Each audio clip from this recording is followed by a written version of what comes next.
Novamente, boa noite a todos. Convido os irmãos a abrirem as suas Bíblias para Josué, capítulo 24, verso 14 ao 15.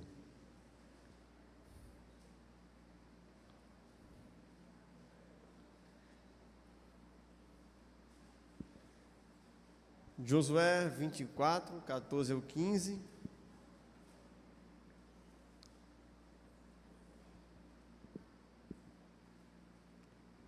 E vamos ler a palavra de Deus. Agora, pois, temei ao Senhor e servi-o com integridade e com fidelidade. Deitai fora os deuses, os quais serviram os vossos pais, da além do Eufrates, e no Egito, e servi ao Senhor. Porém, se vos parece mal servir ao Senhor, escolhei hoje a quem sirvais, se aos deuses a quem serviram os vossos pais, que estavam da além do Eufrates, ou aos deuses dos amorreus em cuja terra habitais. Eu e a minha casa serviremos ao Senhor. Vamos orar a Deus. Deus amado, Deus querido, queremos ser gratos a Ti por aqui estarmos, Senhor. Amado Deus, é maravilhoso poder abrir livremente Tua palavra e desfrutar, Senhor Deus, das riquezas que o Senhor assim conduziu para que tivéssemos aqui.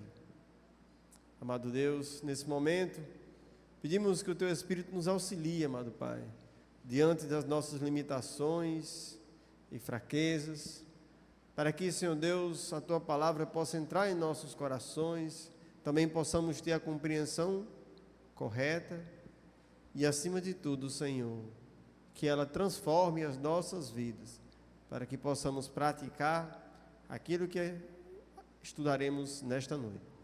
Assim agradecemos e pedimos, em nome do nosso Senhor Jesus. Amém.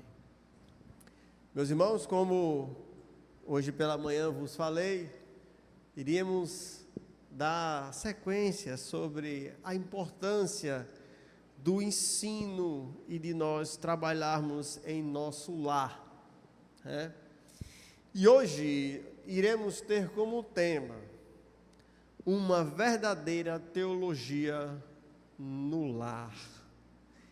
Interessante que nós lemos aqui os versículos, um dos últimos versículos do livro de Josué. Se nós estivéssemos dentro do contexto que Josué escreveu, nós íamos ver o seguinte: Josué, com muitas dificuldades, estava ali prestes a dominar a terra, ao que Deus tinha dado por possessão a eles.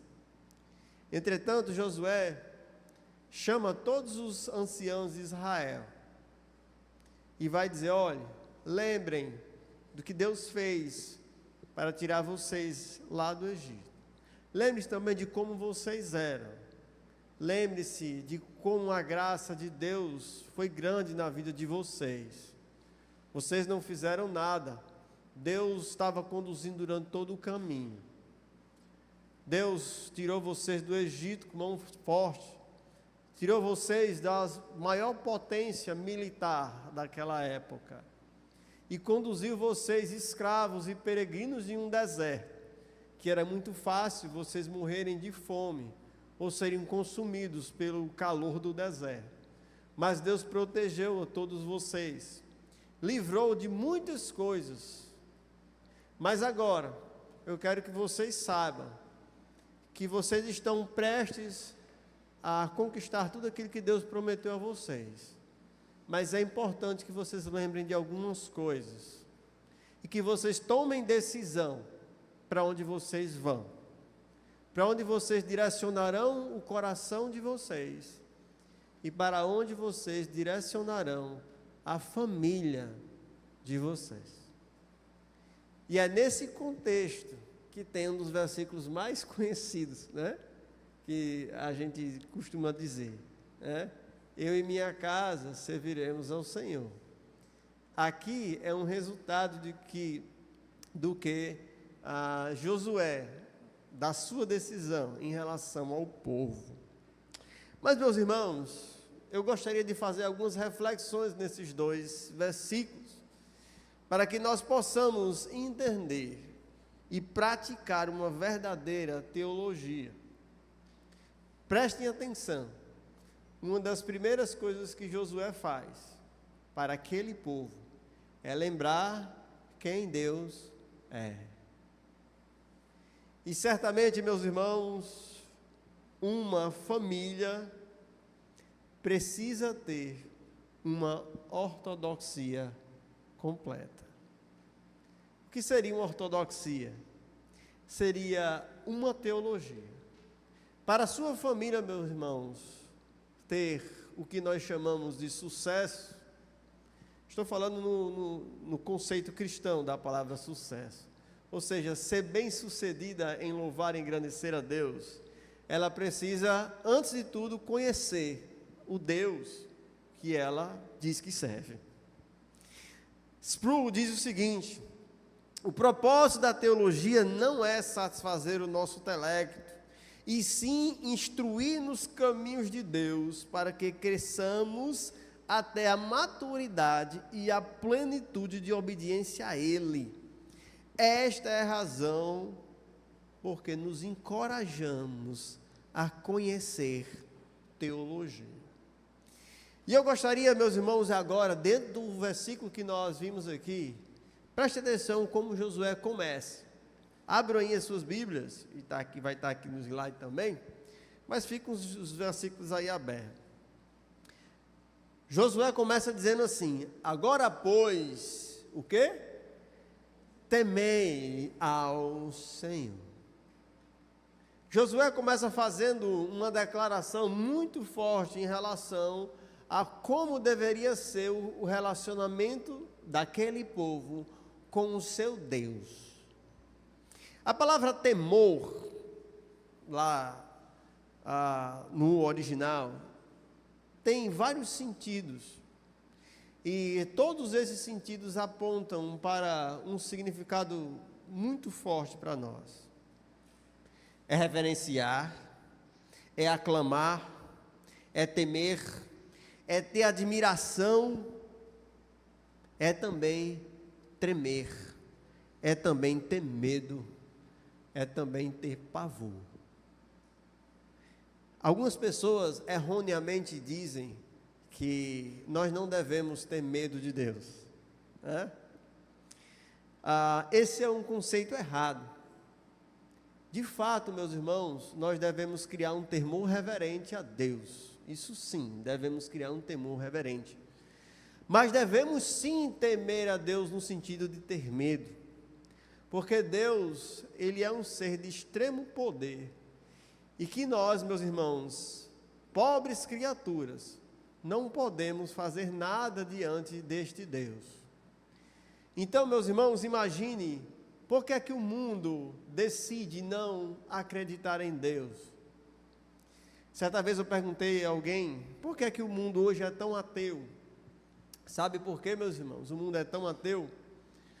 Por alguma seguinte razão: quando nós acreditamos em Deus e dizemos que Deus é este ser tremendo, no qual nós devemos temer a Ele, tem algo que está implícito nessa informação, porque esse Deus é um Deus que tem vontade, e essa vontade que Deus tem nos traz responsabilidades quanto a Ele, este Deus. E, meus irmãos, vivemos num mundo em que as pessoas não querem ter compromisso com a moral, com o que é certo, com a pureza. Então, é muito melhor o mundo dizer que o quê? Não acredito em Deus. Mas Josué diz assim: vocês sabem o que Deus fez no meio de vocês. Vocês viram o mar sendo aberto. Vocês viram os povos perecendo na mão desse Deus. Temei a Ele. Nós também, meus irmãos, vimos muitas coisas que Deus fez em nosso meio. Como Deus trabalhou na sua vida. Como Deus transformou a sua vida. Então, acima de tudo, nós devemos começar a ter uma certa reverência por esse Deus. Mas eu vou dizer uma coisa: quanto mais nós conhecemos a Deus, inevitavelmente, mais nós teremos medo dele também. E esse medo, meus irmãos, nos protege. Esse medo nos faz criar o temor reverente a Deus. Assim sendo, Provérbios, quando fala sobre o temor de Deus, e nós estamos começando na primeira afirmação de Josué, para nós criarmos uma boa teologia no lar, o que é que nós precisamos? O que foi que Josué disse aqui? Para que você possa educar os seus filhos, para que você possa trabalhar com a sua esposa, o seu esposo, para que vocês tenham sucesso, vocês temer a Deus. Provérbios diz que o temor do Senhor é o princípio do saber, mas os loucos desprezam a sabedoria e o ensino. O livro de Provérbios apresenta um contraste entre o sábio e o louco. E ele diz que o temor do Senhor é o princípio do saber. Meus irmãos, para que nós adquiramos sabedoria, você já pediu sabedoria a Deus para tratar sobre problemas dentro da sua casa? Já? Eu já. A Bíblia diz que o temor do Senhor, ele é o princípio do saber. Mas o que? Os loucos desprezam isto. Então comecemos a criar essas bases, para que a nossa casa seja bem administrada e cuidada, para que os nossos filhos sejam bem ensinados. Antes de tudo, nós devemos temer ao Senhor. O sábio teme a Deus e anda nos seus conselhos. O louco despreza a sabedoria e o ensino. A sabedoria, meus irmãos, é olhar para a vida com os olhos de Deus. Preste atenção nesse conceito. A sabedoria é olhar para a vida com os seus olhos, com os olhos de Deus. É viver regido pelo ensino da palavra de Deus, é andar nos conselhos de Deus e não segundo os conselhos do mundo. E quando nós estamos falando sobre isso, temer a Deus, buscar a sabedoria, preste atenção, meus irmãos, há responsabilidade da nossa parte. Nós devemos o quê? Temer a Deus. E no momento em que nós começamos a ter uma mente voltada para este Deus, nós começamos a adquirir sabedoria. Quanto mais nós tememos esse Deus, mais nós adquirimos sabedoria. Quanto menos nós tememos esse Deus e conhecemos, mais loucos seremos. Quando nós estamos olhando para o mundo e questionando a forma, por exemplo, em que a educação está aí rolando no mundo, as filosofias rolando no mundo, e nós começamos a ficar enraivecidos diante disso, sabe por quê, meus irmãos? O mundo tem uma filosofia tão perversa, tem uma educação tão ruim com os seus filhos, porque eles o quê? Não temem a Deus. E quando eles desenvolvem ensino de filhos, eles desenvolvem através de ensinos de loucura. E é isso que nós devemos fugir, para que nós possamos cuidar da nossa casa bem. Nós temos que dar o pontapé do temor do Senhor. Marcas de um homem sábio. O homem sábio é aquele que tem consciência de que deve viver na presença de Deus, e este, sendo governado pela verdade de Deus, sabedor de que terá que prestar contas a esse Deus. Quando nós começamos a pensar, meus irmãos, em Deus, como Deus é de verdade, e sabendo que nós vamos prestar contas a este Deus, nós começaremos a pensar em cada passo com mais cautela. Certa vez, eu explicando o que era temor e por que nós devíamos temer a Deus, eu lembro, num culto domiciliar, alguns anos atrás, né? Lá na casa do nosso irmão João Paulo, lá na área dele, eu estava falando sobre o temor do Senhor, né?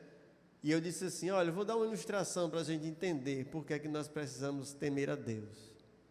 E aí eu disse assim, o nosso irmão Netinho gosta de pedalar, né, irmão Netinho? Gosta de andar de bicicleta, né? E aí eu disse assim, irmão Netinho, quando passa uma carreta do seu lado, e aquela carreta vem fazendo aquele vulgo, qual é o seu sentimento? Medo? Muita atenção, não é? Porque se você vacilar, o que é que vai acontecer? Você vai ser puxado para baixo da carreta e adeus, irmão Netinho. Não é isso? Meus irmãos, quem é mais poderoso, uma carreta ou Deus? Pois bem, eles começaram a entender porque nós temos que começar a pensar nele e ter esse medo reverente, esse medo pensando em quem ele é, e as decisões das nossas vidas ser baseadas na compreensão deste Deus, a compreensão que esse Deus tem da vida, e não a minha compreensão da vida. Agora, vamos parar para pensar um pouquinho. Então, como nós poderíamos conhecer mais a Deus para temer mais a Deus? Se isso é tão importante para nós guiarmos a nossa casa no caminho correto. Tem algumas coisas que eu trouxe aqui. Thomas Kelps disse certa vez o seguinte: nenhuma liberdade é verdadeira e nenhuma alegria é genuína, a menos que seja fundada no temor do Senhor e em uma boa consciência. Ou seja, você de fato só será alegre e a sua família só encontrará felicidade se for debaixo do temor do Senhor. Não terá outra forma, meus irmãos, de encontrarmos felicidade. Não haverá outra forma de educar nosso filho, de educar o nosso ambiente familiar fora do temor do Senhor. Isso é impossível, porque nós precisaremos de sabedoria. E para adquirirmos sabedoria, precisamos de quê? De temer a Deus. Então eu trouxe aqui alguns pontos importantes nesse conceito.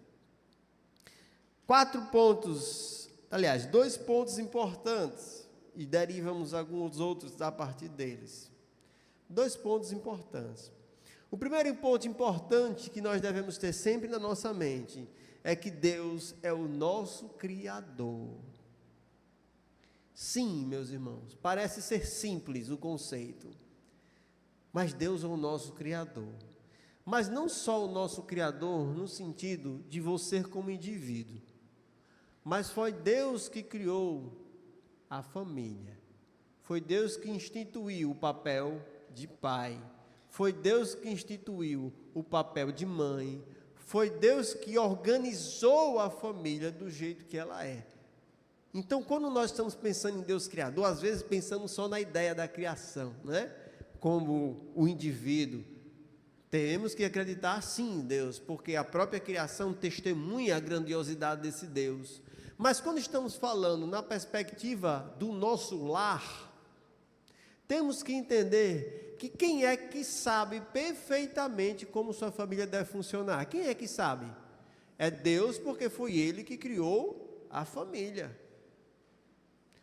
Quem é que sabe como o pai deve agir? É Deus, porque foi Ele que criou a identidade do pai. Quem é que sabe como a mãe deve agir? Como a esposa deve agir? É Deus, porque foi Ele que criou a mãe, o papel de mãe, foi Ele que criou o papel de esposa. Então, quando nós começamos a pensar dessa forma, nós começamos a entender que nós temos a resolução dos nossos problemas em Deus. Pense um pouquinho, meu irmão. Todos nós já passamos por dificuldades em nossas casas com nossos casamentos. É ou não é? Todos nós. Nenhum de nós tem um casamento perfeito porque estamos debaixo do pecado ainda. Mas onde é que está, meus irmãos, a sabedoria para lidar com sua esposa? Ou cara, irmão, para lidar com seu esposo? Está no conhecimento de Deus. Porque foi Ele que estabeleceu você como esposa, e você como esposo, e você como filho. E quão importante, meus irmãos, é saber disso. Chegue diante de Deus nos momentos difíceis da sua vida e clame a Ele, dizendo: Pai, me ensina a ser aquilo que o Senhor planejou para eu ser. Não estribes em seu próprio entendimento. Quem faz isso é os loucos. Estribes no conhecimento de Deus. Trilhe o conhecimento de Deus. Conheça os seus deveres como esposo, não através do que o mundo diz, mas através do que a palavra de Deus diz, através do que o conhecimento revelado diz. Então essa é uma das coisas. Mas, meus irmãos, temos mais. Além disso, da forma que nós podemos conhecer a Deus, mas Deus também se revelou a nós. Além de Deus ser aquele que criou todas as coisas, Ele não está longe da gente, Ele está perto da gente. A Bíblia diz que o Verbo se fez carne e habitou entre nós, cheio de graça e de verdade, e vimos a sua glória, glória como unigênito do Pai. Certa vez, refletindo sobre Jesus Cristo e a importância dele para as nossas vidas, lembre-se, Jesus tem todo o conhecimento prático que você precisa. E aí, uma vez, nesse conceito, a pessoa, não, mas Jesus não foi casado. Alguém disse isso, né? Jesus não foi casado, ele não teve esposa. Eu disse, você está deixando de ler a Bíblia. A Bíblia diz que Jesus é o noivo e que a igreja é o quê? A noiva. É o casamento mais importante da história. Inclusive, o exemplo maior que você, esposo, precisa para se relacionar com sua esposa é através do exemplo do esposo perfeito, Jesus, que deu a vida pela sua noiva, a igreja. Então, meus irmãos, comecem a perceber que o nosso Senhor Jesus também conhece na sua carne todas as necessidades que nós temos. E Deus, na sua infinita misericórdia, revelou-se para que nós possamos nos aproximar do nosso Senhor Jesus Cristo. Eu gostaria que nós começássemos a pensar de uma maneira mais real quando estamos pensando em cuidar da nossa casa. O quanto o nosso relacionamento com Deus, a nossa fé em Deus e o nosso relacionamento com Cristo pode mudar a forma em que nós cuidamos da nossa casa. Às vezes parece, meus irmãos, que a ortodoxia, ela é exterior a você, mas ela não é. A ortodoxia, ela deve ser interior a você.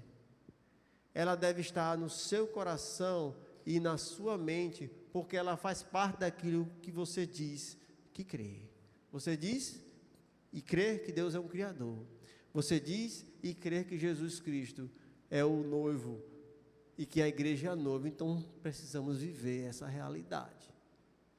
E quando nós começarmos a viver essa realidade, passará a fazer muito mais sentido as relações dentro do nosso lar. Agora, meus irmãos, diante desse contexto, falamos sobre uma ortodoxia importante nessa perspectiva de uma teologia do lar, conhecer a Deus. Mas nós temos que o quê? Pôr em prática. E aí nós vamos falar sobre a família e uma ortopraxia que fundamente mudanças de verdade. Ortodoxia sem ortopraxia é hipocrisia. Vocês entenderam essa frase? Você dizer que acredita em uma coisa, você dizer que tem fé naquilo, mas se você não pratica, você é um hipócrita. E meus irmãos, isso é importante no que se refere ao nosso lar.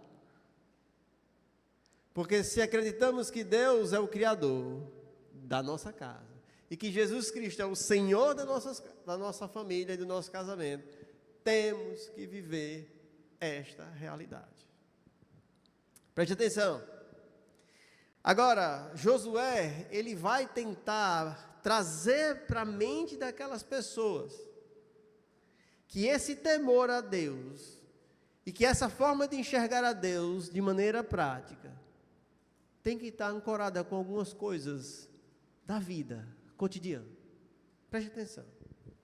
Agora, pois, teme ao Senhor e serviu com o quê? Com integridade. O que seria integridade? A palavra integridade significa completo, total, inteiro. Mas além de total, inteiro, saudável e integralmente perfeito, inocente. É isso que significa a palavra íntegro. Se nós pudéssemos dizer um antônimo de íntegro, é uma palavra que nós hoje conhecemos no nosso Brasil. Chama-se corrupção. E aí talvez fique mais fácil agora de entender o que é integridade. A integridade é o contrário de corrupção. E o que é a corrupção, meus irmãos? Nós sabemos o que é a corrupção. É aqueles, lembra dos políticos? Que tem uma lei para seguir, tem uma regra para seguir, mas o quê? Não seguem e não fazem aquilo que deviam fazer. E como é que nós chamamos eles? De corruptos. Não é isso? Meus irmãos, é muito duro dizer isso, mas em alguns aspectos nós praticamos corrupção. Nós dizemos que acreditamos, dizemos que temos fé nestas coisas, mas não a praticamos. Se nós não a praticarmos, meus irmãos, nós estaremos sendo corruptos. Vai faltar a integridade que Josué aqui inquiriu do povo. Temei ao Senhor, mas como? Com integridade. Diante de uma boa teologia estabelecida na família, nós temos dois caminhos, meus irmãos. O caminho de Daniel e o caminho de Saul. Vocês lembram? O caminho de Daniel. Daniel decidiu firmemente não se contaminar com as finas iguarias do rei. Mas Saul, não, eu escutei a voz do povo e cedi à voz dos que estavam fora, em detrimento das ordens de Deus.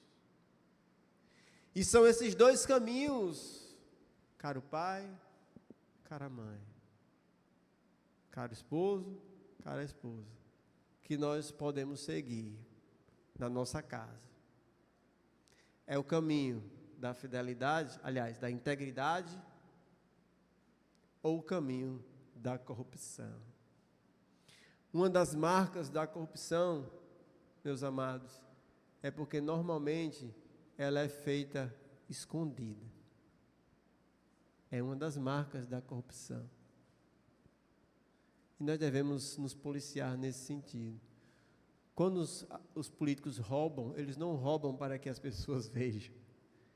Eles roubam e escondem a sua corrupção. Essa é uma das formas destrutivas da corrupção. E nós somos tentados a isso todos os dias. Ou seja, nós vimos a igreja, estamos aqui na igreja, Mas não estamos o quê? De maneira integral, total, completo, saudável, inocente e puro.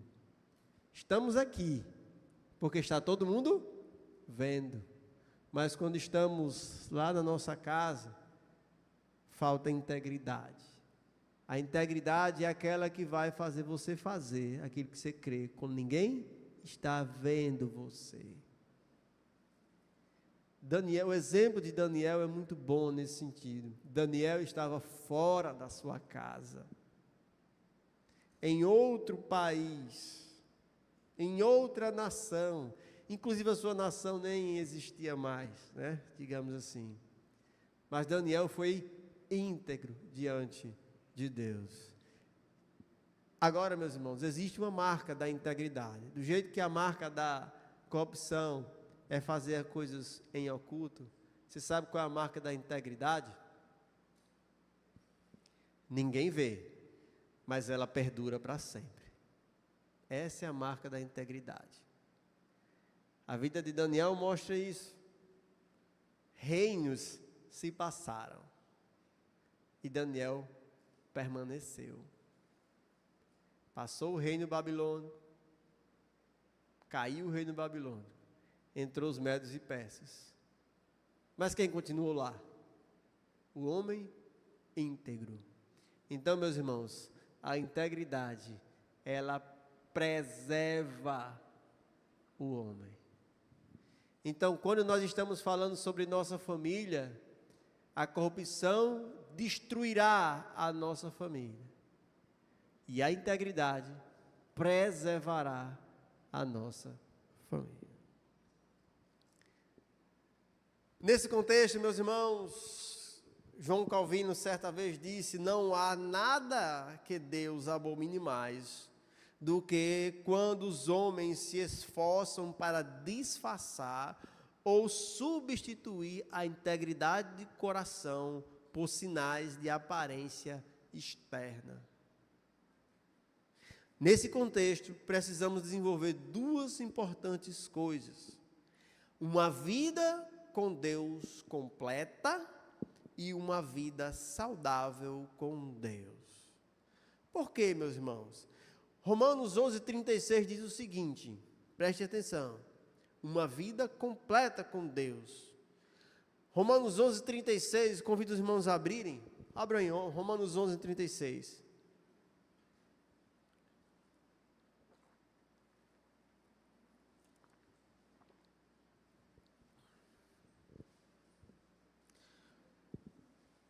Lembra que a integridade tem a ver com completude, inteireza, plenitude.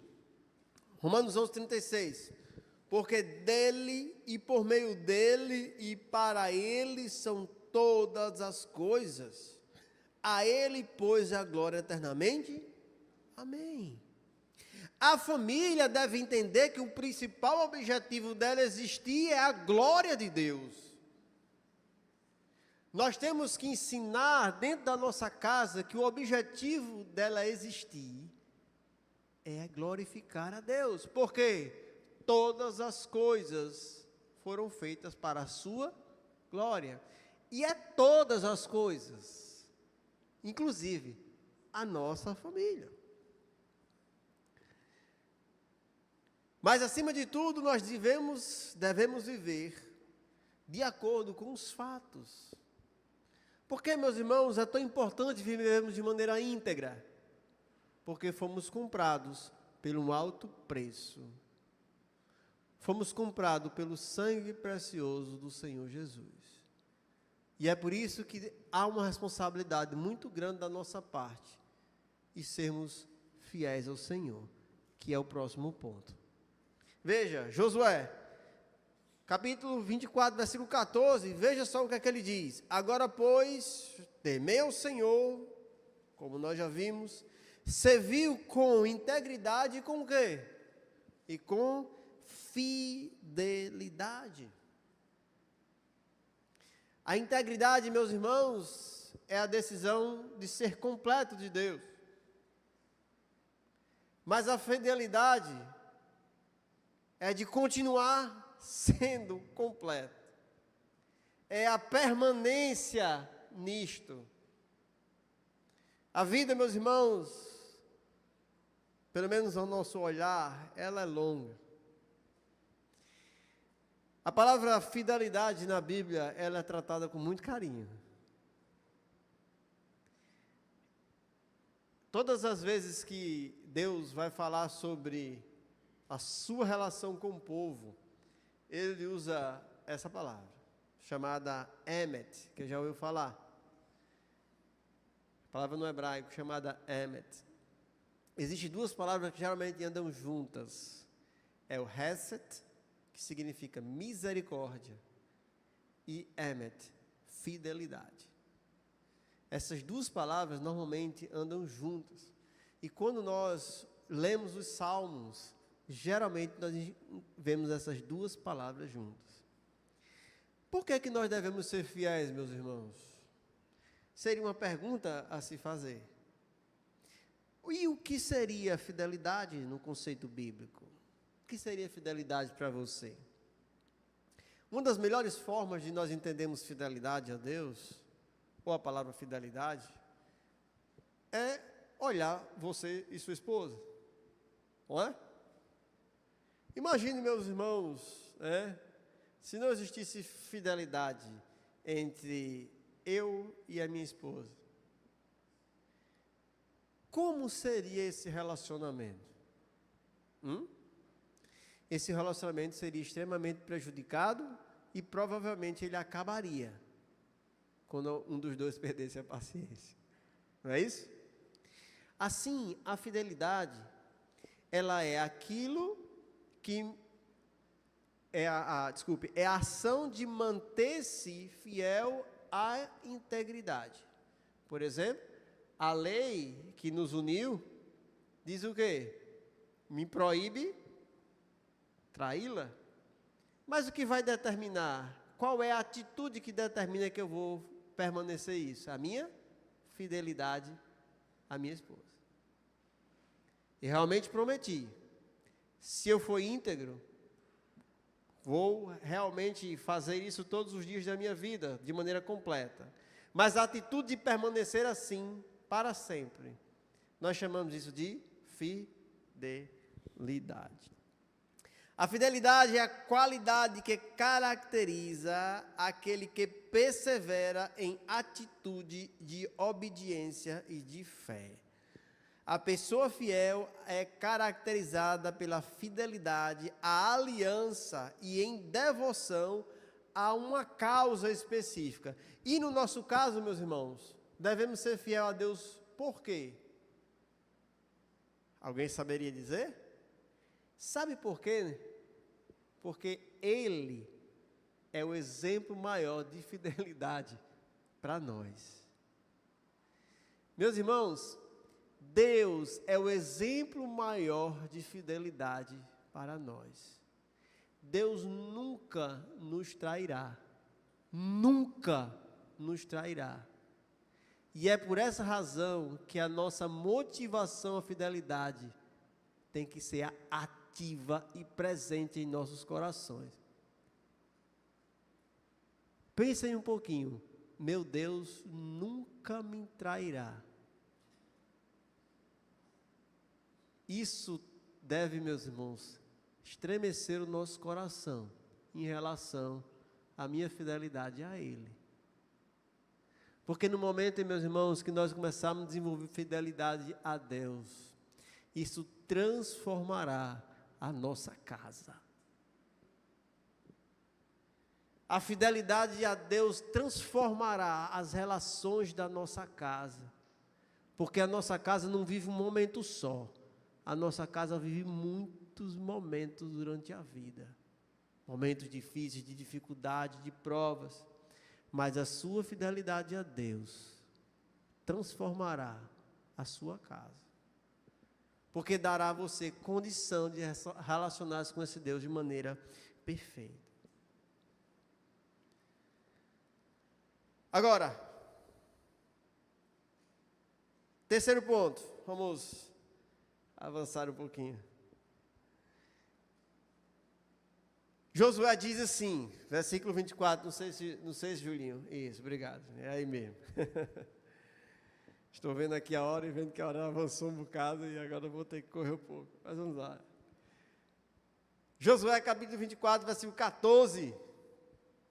Aí Josué diz o quê? Deitai fora os deuses os quais serviram os vossos pais da além do Eufrates e no Egito e servi ao Senhor.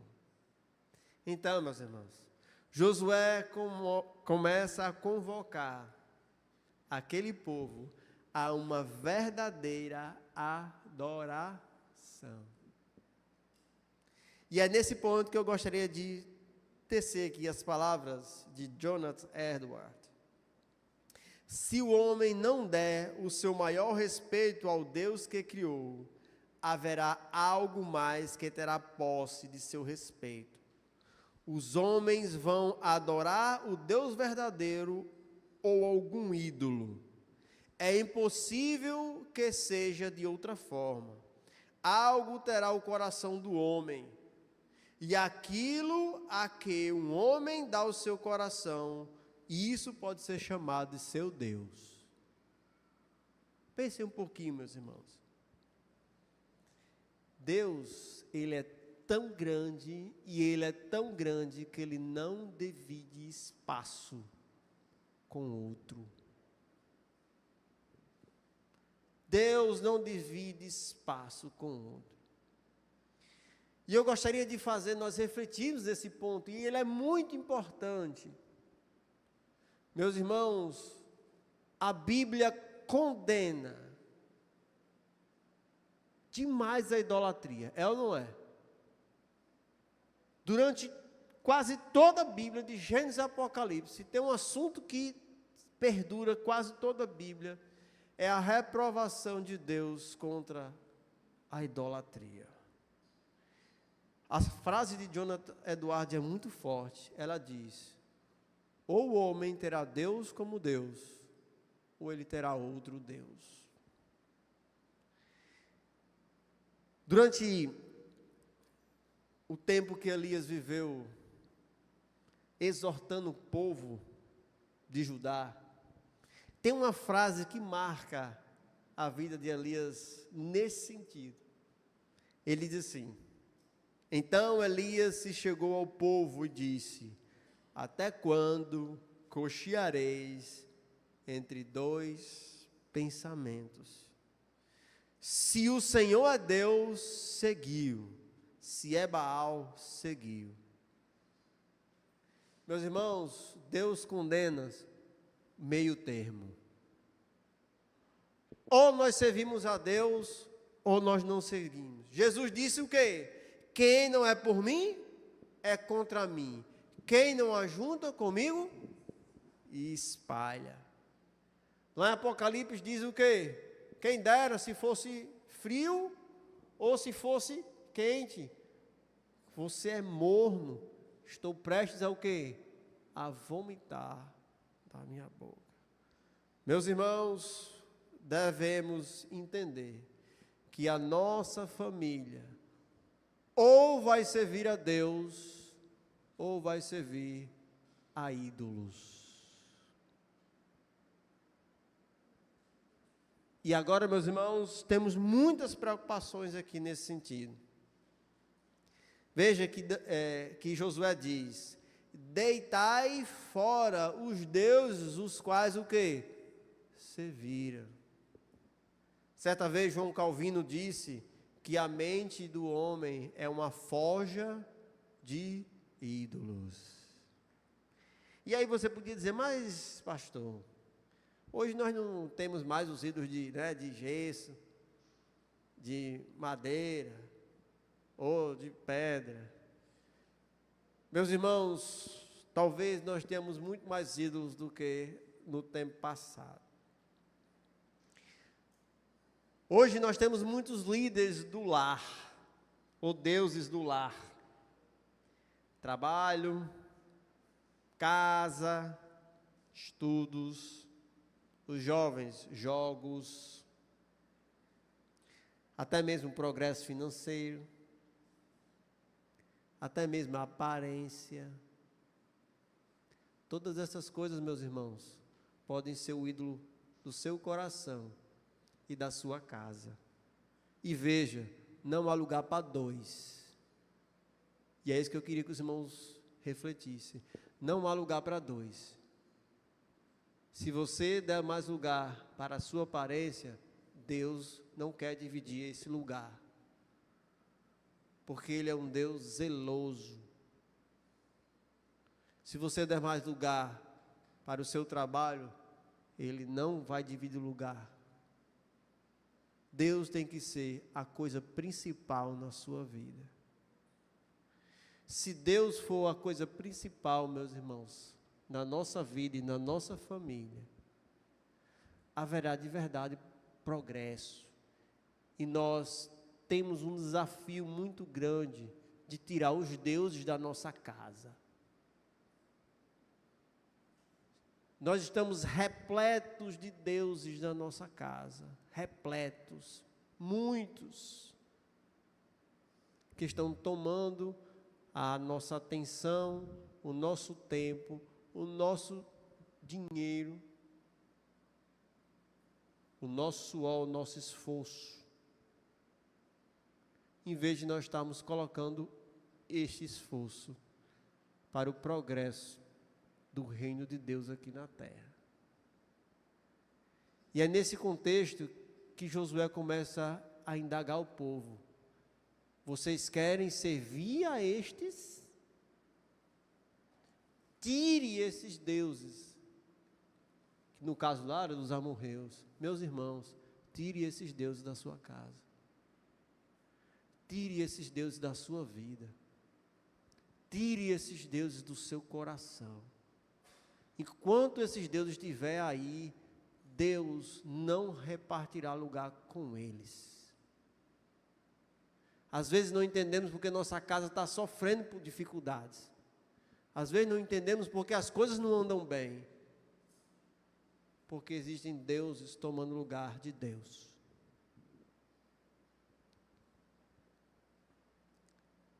Aí Josué diz: tire esses deuses e sirva ao Senhor.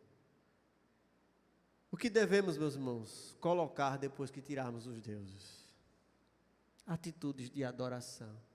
Adoração é dar preeminência a Deus, é dar o primeiro lugar a Ele. Coisas que são atitudes, dedicação contínua na família, na igreja, momentos devocionais em casa, cultos domésticos, leia bons livros, forneça bom livro para os seus filhos, crie um ambiente de reflexões bíblicas, crie um ambiente teológico na sua casa, reflita as coisas à luz da teologia que nós dizemos que cremos. Meus irmãos, isso começará a mudar a nossa casa. Por fim, versículo 15. Josué vai chamar o povo a decidir. Versículo 15 diz: porém, se vos parece mal servir ao Senhor, escolhei hoje a quem servais. Se aos deuses a quem serviram os vossos pais que estavam da além do Eufrates, ou os deuses dos amorreus em cuja terra habitais. Aplicando isso para nós. Se vos parece mal servir ao Senhor, escolhei a quem a gente vai servir. Se é o nosso trabalho, se é o nosso progresso, se é a nossa casa, se é as nossas posses, se os nossos estudos. Aí ele diz: vocês decidem, mas eu e minha casa serviremos ao Senhor. É esse contexto aqui. Meus irmãos, Josué chamou o povo para decidir qual caminho eles tomariam. E hoje, meus irmãos, estamos aqui desafiados a fazer a mesma coisa. Que caminho levaremos nossa família? o caminho do temor do Senhor, o caminho da integridade, da fidelidade a Deus, da verdadeira adoração e da dedicação a Deus, ou levaremos nossa família para os deuses e para a corrupção? É importante, caros irmãos, que tomemos decisões sérias em relação a isso. Deus confiou nossas famílias em nossas mãos, para que nós possamos apresentar ela de uma maneira santa, íntegra e fiel a Ele. Decida em seu coração fazer isso. Abandone os deuses, tire os deuses dentro da sua casa. Consagre-se ao Senhor. Consagre a sua família a Deus. Brade, como Josué diz: eu e minha casa serviremos ao Senhor. Deus aplique essa palavra em nossas vidas. Deus querido, muito obrigado, Senhor, pela noite de hoje. Louvamos a Ti, Senhor, pela Tua palavra, que desafia os nossos corações, Senhor. Meu Deus, nos ajuda a tirar os nossos deuses, aquelas coisas que nós nos apegamos, e certamente, Senhor Deus, não construirão nada de valor para nós. Ajuda, querido Deus, a cada um de nós a amarmos ao Senhor em primeiro lugar, a dedicarmos, Senhor Deus, a nossa vida e a nossa família ao Senhor. Ajuda, Senhor Deus, a cada um a tomar essa firme decisão, consagrar a sua casa para Ti, Senhor. Obrigado por esta noite. Aplica, Senhor Deus, tudo isso para que possamos, amado Deus, realmente praticar em integridade de coração. Em Cristo Jesus, nosso Senhor. Amém.